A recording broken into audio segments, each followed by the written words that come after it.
शरद पवार आणि उपमुख्यमंत्री अजित पवार आज पुन्हा एकदा एकत्र येत आहेत. अर्थात निमित्त आहे पुण्यातील वसंतदादा शुगर इन्स्टिट्यूटच्या कार्यक्रमाचा. या स्टुडंट शुगर इन्स्टिट्यूटमध्ये ऊस उत्पादन वाढीकरता म्हणून AI तंत्रज्ञानाच्या वापरावर चर्चा होती आणि त्या निमित्तानं दोनही पवार एकत्र येतात. या चर्चेच्या अध्यक्षस्थानी शरद पवार असतील तर अजित पवार, माणिकराव कोकाटे हे प्रमुख पाहुणे असणार आहेत. ऊस उत्पादनात आधुनिक तंत्रज्ञानाचा उपयोग, हवामानावर आधारित निर्णय, सिंचन नियोजन आणि रोग व्यवस्थापन यासारख्या मुद्द्यांवर या बैठकीअंतर्गत चर्चा होईल.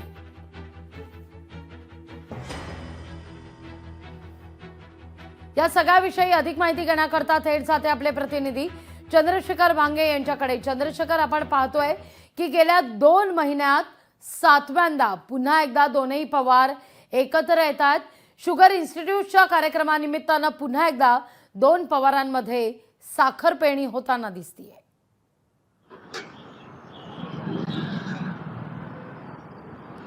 नक्कीच लागवी. खरं तर पुण्यातील मांजरी इथं या आजच्या दिवसभराचं हे सगळं आयोजन करण्यात आलेलं आहे. AIच्या माध्यमातून साखर उत्पादन कशा पद्धतीनं अधिकचं घेतलं जाईल, त्याचबरोबर ऊस उत्पादन जे आहे यासाठी कोणकोणती टेक्नॉलॉजी वापरता येईल यासाठीचं हे दिवसभराचं जे आहे ते कार्यशाळेचं आयोजन करण्यात आलेलं आहे. आणि याच कार्यशाळेला देशाचे जे नेते आहेत शरद पवार यांच्या अध्यक्षपद या कार्यक्रमाला असणार आहे. आणि या कार्यक्रमासाठी उपमुख्यमंत्री जे आहेत अजित पवार हे सुद्धा त्यांची उपस्थिती असणार आहे. उद्या आपण पाहिलं तर 10 तारखेला राष्ट्रवादी म्हणजे दोन्ही राष्ट्रवादी काँग्रेस पक्षाचा वर्धापन दिन जो आहे तो पुण्यातच पार पडत आहे. त्याच्या अगोदर बरोबर 1 दिवस अगोदर हे दोन्ही नेते जे आहेत, दोन्ही राष्ट्रीय अध्यक्ष जे आहेत ते पुण्यात एका कार्यक्रमासाठी एकत्र येत आहेत. आपण पाहिलं की गेल्या अनेक दिवसापासून जे त्यांची 7व्यांदा भेट आहे. आपण पाहिलं की पुण्यातील मांजरी इथं जे वसंतदादा इन्स्टिट्यूट साखर संशोधन केंद्र आहे, या साखर संशोधन केंद्रामधून देशभरातील साखर उत्पादन जे आहे ते कशा पद्धतीनं आधुनिक केलं जातं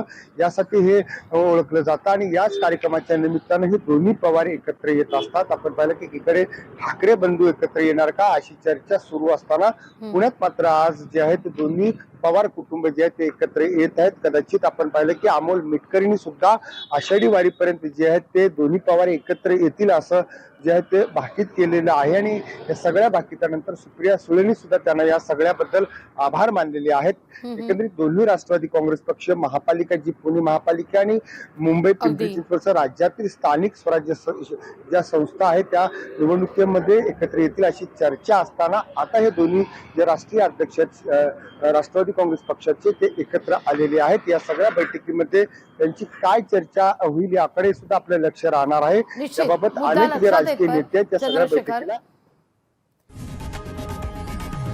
लोकशाही मराठी ऐका, पहा, जागरूक रहा.